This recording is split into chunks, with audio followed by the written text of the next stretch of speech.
Okay, in this video we're going to be talking about the greatest integer function. And let me go ahead and start out by saying there's another name for this. A greatest integer function is also sometimes called the floor function. Just like the floor of a house, and yes, there is a ceiling function as well. And after we go through what this floor function or greatest integer function is, you probably would already know what the ceiling function would be. But the greatest integer function is written as, and there's two different notations. Now, in this worksheet, we do double brackets. So it would be written like that. That would be the greatest integer function. Sometimes, since it's a floor function, you might see it written like this, to where it's kind of like brackets with no top on it. So either one of those notations represent the greatest integer function. Okay, what does the symbol actually mean? What does it mean to find the greatest integer function? What are we actually doing?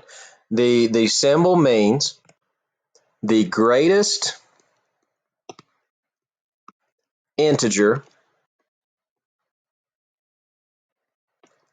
less than or equal to x. So what does that mean to do? It says, in short, this means that it will always round the floor or round the value down to the nearest integer. And if you don't remember, integers are your positive and negative whole names. It is also frequently, like I said, called the floor function. So why would it be called the floor function? Think of it like a house.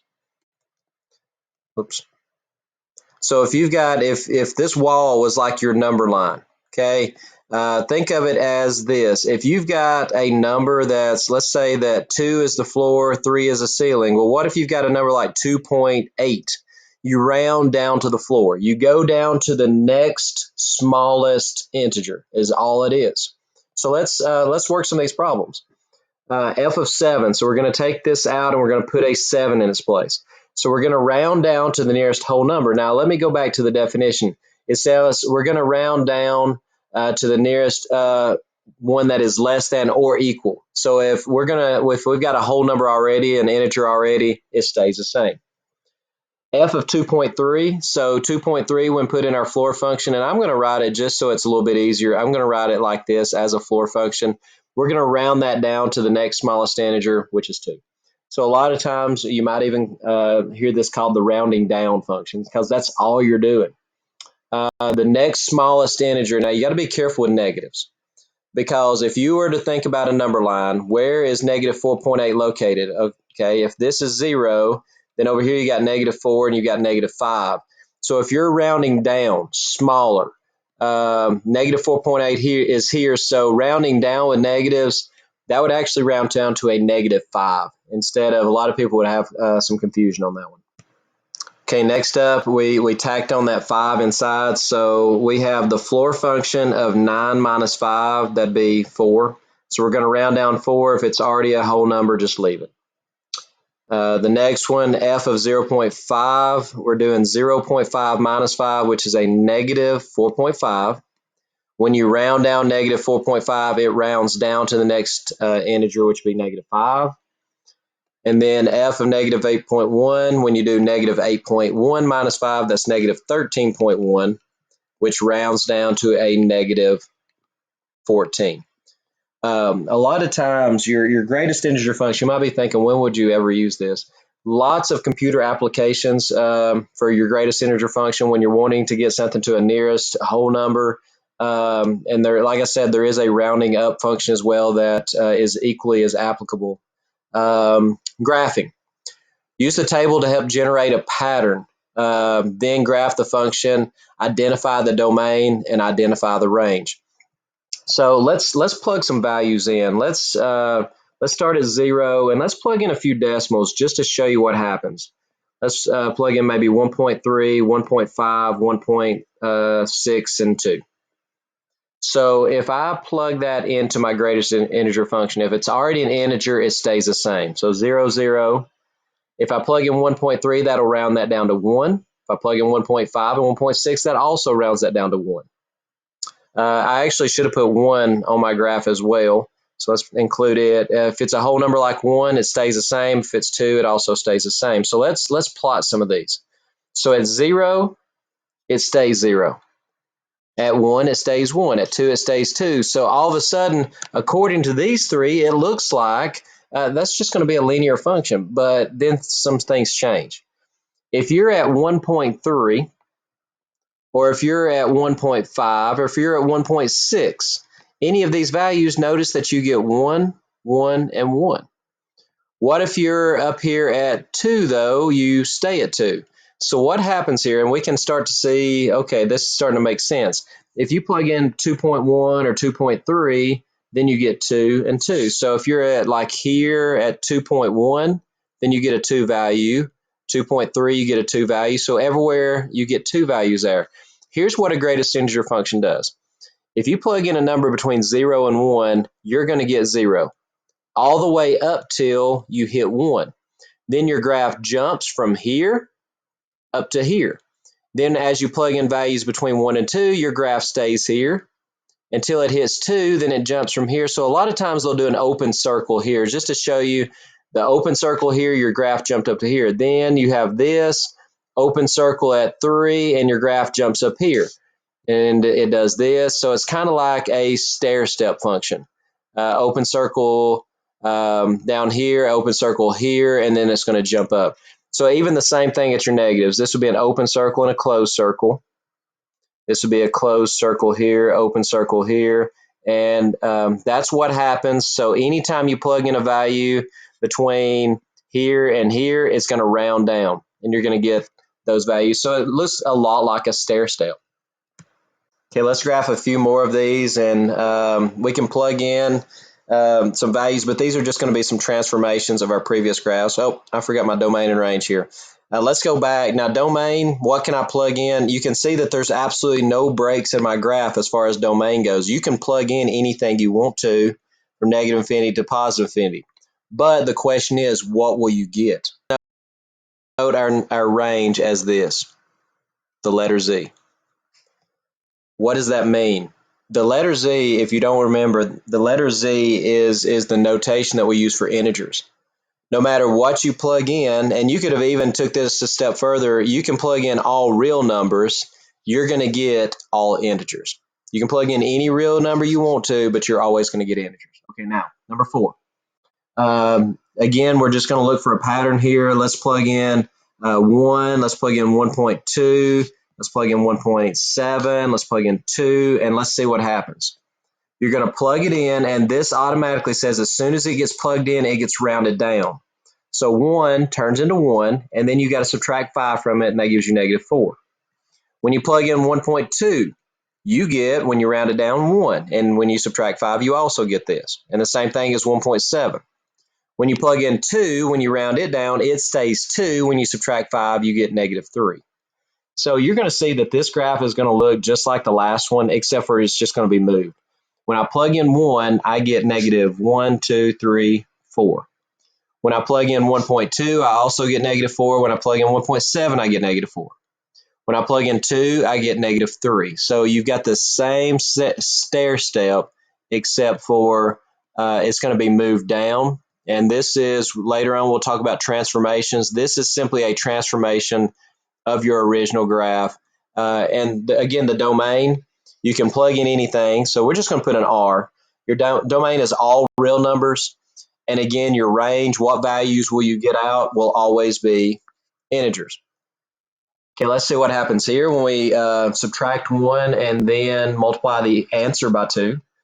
We can plug in some of the same values, 1, or just regular 1. Let's plug in 1.3, 1.7, 2, 2.3, 2.7, 3. Okay, first off, you're going to subtract 1. You're going to round down, and then you multiply the answer by 2. So subtract 1 gives you 0, round down stays 0, multiply by 2 gives you 0.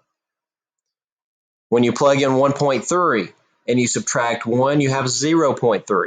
Round that down, you get 0, multiply by 2, you still stay at 0. 1.7, the same thing happens. When you plug in 2, you do 2 minus 1, which is 1. Round that down, it stays 1. 2 times 1 is 2. When you plug in 2.3, subtract 1 gives you 1.3. Round down, you get 1 multiplied by 2 gives you 2. The same thing happens at 2.7. When you plug in 3, 3 minus 1 is 2. When you round down, it stays 2. When you multiply that by 2, you get 4. So let's plot these. When I plugged in 1, I got 0. When I plugged in 1.3 and all these values here, I got 0. Then my graph at 2 jumped up here to 2. And the same thing happened here. Then my graph at 3 jumped up here at 4. And the exact same thing happened. So you can see the pattern. So you're going to have here, open circle, here, jumps, here, it jumps up to here. Down here, you can already see that it would jump to here, and that's going to be your graph. Here it's going to jump to there, and that's going to be your graph. So now you can still plug in anything you want to, all real numbers. However, what's going to be your range? Your range, your Y values that you're getting, you got 0, you got 2, you got 4, you got -2, -4. So which Y values did you get? One way you can write it is your range would be even integers. You can write it like that, even integers. If you would like to, you could write it in set builder notation. Your range is going to be the set of all Y's such that Y is even. So either one of those methods would be fine. Number 6. Okay, let's go through your order of operation. We've got to multiply by a half no matter what we plug in. Then we're going to add 4 to it, and then we're going to round down. Okay, let's pick some of our same values. Now, just to make it easier, I'm going to pick some even decimals here. So I'm going to do like, we'll start out with maybe 0, and then we'll do 0.2 and 0.6, and then we'll go up to 1, and then we'll do 1.2, 1.6, and then we'll try 2. Okay, some x values to plug in. We're going to multiply by 1/2, add 4. So 0 times a half is 0, 0 plus 4 is 4, and then we're going to round down, stays 4. Half of 0.2 would be 0.1. When you add 4, it gives you 4.1. When you round down, it stays at 4. When you plug in 0.6, half of that would be 0.3. When you add 4, you get 4.3. Round down, you stay at 4. Now something weird happens. When you take half of 1, it gives you 1/2. When you add 4 to that, that's 4.5. When you round down, you stay at 4. When you take half of 1.2, that gives you 0.6. When you add that to 4, that's 4.6. When you round down, you're still at 4. Plug in 1.6, half of that is 0.8. When you add it to 4, it's 4.8. Round that down, you're still at 4. And then at 2, something different happens, finally. When you plug in 2, half of 2 is 1. 1 plus 4 is 5. When you round that down, it's already an integer, so it stays the same. So when I plugged in 0, I got 1, 2, 3, 4.